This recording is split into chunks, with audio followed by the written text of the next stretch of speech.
مساء الخير او صباح الخير وقت ما تشوفوا الفيديو ده. حبيت اشارككم يوم التلات معايا بيبقى عامل ازاي في حياتي. طبعا النهارده كان يوم مهم، كان ورايا شويه حاجات مهمه، اهمها ان انا كنت اروح اطعم ملك في المركز الطبي. بالفعل رحت طعمت ملك الصبح، وبعدين كان ورايا ميعاد مع الدكتوره تاني. زي ما انتوا شايفين كده بدايتها باينه من اولها، الطريق واقف. على فكره يا جماعه انا مسرعه الفيديو بس عشان وقت الفيديو، لكن صورت لكم بقى من شباك العربيه من ورا عشان تشوفوا فعلا الطريق كان واقف عامل ازاي. قعدنا وقت طويل جدا في الطريق، وبعد كده رحنا على الدكتوره على طول. على فكره معرفتش اصور هناك يا جماعه علشان كانت زحمه جدا وكان في ناس قاعده.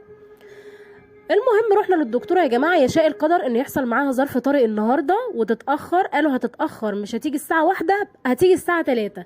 فقلت لهم ايه، لا احنا هنقعد كل ده في الشارع، تعالوا نروح نقعد في النادي ناكل زلابيا وبعدين نيجي على الساعه 3. زي ما انتوا شايفين كده رحنا الكتاكيت بتوعي لقوا الراجل قافل بتاع الزلابيا، فالاتنين زعلانين ومتشنجين. يا امي طب هنعمل ايه؟ قلت لهم طب تعالوا نروح الملاهي تتمرجحوا شويه.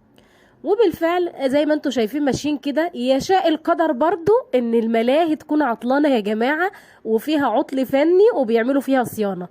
القدر هنقول ايه؟ نقول ايه؟ مش مني، ده من القدر على فكرة. المهم مكة عمالة تقول لي يا مامي طب تعالي ندخل في دي، طب تعالي نشوف حاجة. قلت لها لا يا مكة. فحمزة زعل جدا وعايز يمشي. يا مامي لا خلاص يلا نروح. قلت له طب تعالى استنى في ملاهي قدامها اهي، تعالى نروح نشوف. وبالفعل حمزة يا حبيبي فرح جدا هو ومكة. قال ايه يعني العيال عندهم شوية امل كده. فضلوا ماشيين، قلت لهم هنا بقى، قلت له ايه يا حمزة روح اسبقني انت، اصل انا مش قادرة وشوفي الملاهي فاتحة ولا ايه وتعالى رد عليا. وهو ماشي طبعا ما صعب عليا، ما ينفعش ان انا اسيبهم يمشوا لوحدهم. مشيت وراهم لقيت حمزة راجع ايد ورا وايد قدام زي ما انتوا شايفين كده. قلت لا لازم اروح اشوف بنفسي. فعلا لقيت الملاهي قافلة. القدر مش مني اكيد يعني. دلوقتي بقى حمزه ومكه، حمزه عمال يقول لي ده مكه هي اللي فقر، ده مكه نحس يا مامي، وعمال يضحك. قامت مكه قاعده زعلانه دلوقتي وعماله متشنجه علينا وقالت يا مامي شوفي بيشتمني. واتخانقوا الاتنين، قعدوا يقول لها معلش. طلعت تجري مكه عايزه تروح البيت على طول، هو يقول لها لا انا اللي هروح وهي تقول له لا انا اللي هروح. المهم اتخانقنا في الشارع وهم ماشيين. قلت لهم طب تعالوا نجيب اي حاجه ناكلها ونقعد هنا على ما يجي ميعاد الدكتوره. رحنا بالفعل السوبر ماركت. حمزه جاله تشنجات يا جماعه. لقينا السوبر ماركت قافل برضه، ده من القدر مش مني. هنا بقى العيال جريوا عايزين يروحوا وانا جريت وراهم. طب استنى يا حمزه، استنى يا مكه، برضه مفيش فايده. بصوا كل المحلات قافله، مع ان في الوقت ده يا جماعه كانت الساعه 2 الظهر وكان في ناس يعني في المكان، يعني في ناس موجوده. حمزه دلوقتي خلاص يعني هو زعلان، كل شويه يجي له حاله تشنجات، كل يحب ما يروح اي حاجه ليها قافله ومصمم ان هو يمشي. إذ فجأة لقيت لكم شباك مفتوح. قلت لا استنى يا حمزة في شباك مفتوح. لقينا محل جنة الفواكه الجميل اللي فاتح ده، ربنا يكرمه زي ما هو كرمنا. ده الوحيد اللي لقيناه فاتح يا جماعة. دخلنا فعلا نجيب شوية حاجات كده عشان نفطر، جعانين طبعا صاحيين متأخر ونزلنا جري بسرعة. فالمهم جبنا يعني اللي جبناه ويلا بينا نشوف هنعمل ايه. حمزة جاب دي يا جماعة، على فكرة طعمها كان حلو قوي. ودي مكة اختارتها حاجة صغنططة كده. تحب الشوكولاتة مكة هي.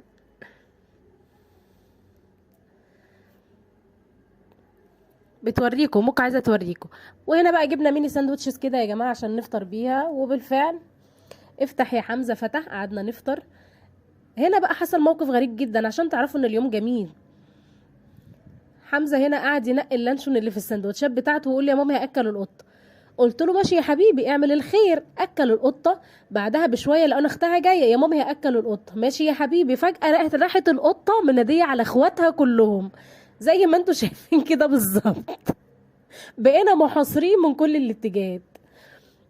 هنا بقى بشوفهم عملوا ايه في السندوتشات. هنا كان في لانشون ورومي وتركي ورومي مدخن. المهم خلصنا اكل وبدأنا نحلي بقى. قعدوا يتخانقوا هما الاتنين على الشوكولاته البيضه دي، قمت انا اللي واخداها منهم عادي، قسمتها علينا احنا التلاته على فكره. بدأنا ندوق، تعالوا كلوا معانا، على فكره دي طعمها حلو قوي. بس اللي حمزه اختارها كانت، بصوا كانت طعمها تحفه. ايوه اللي حمزه بياكل فيها دي كانت جميله قوي قوي قوي. ايه رأيك يا حمزة؟ قال لي جميلة جدا يا ماما. امك عمالة تلعب مع القطط. طب دوقني يا حمزة. قعد يقول لي تعالي دوق يا مامي، قعد يضحك عليا، يعمل ان هو بيدوقني وياكل هو. بصوا دايما بيعمل فيها الحركه دي. مشكله. لا قلت له لازم ادوق بقى، فعلا دقت. بصوا جميله قوي يا جماعه، البتاع دي تحفه. بصوا من تحت كده بسبوسه، وبعدين طبقه كريمه، وبعدين كنافه ومكسرات وفواكه ومانجا وخوخ. بصوا جميله البتاع دي، جباره.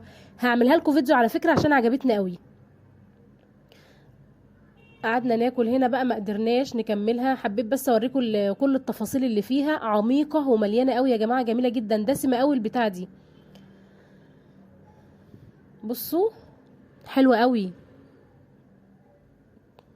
واحنا راجعين للدكتوره قابلنا بتاع الذره ده، فقالوا عايزين ذره، قلت لهم طب تعالوا نجيب وناكله في البيت. وهو بيعمل الذره كده جيت اصور يا جماعه، ما حدش يسالني عن بقيه اليوم عشان التليفون فصل شحن، وده برضو قدر، مش مني اكيد، زي ما انتوا شايفين كده بالظبط.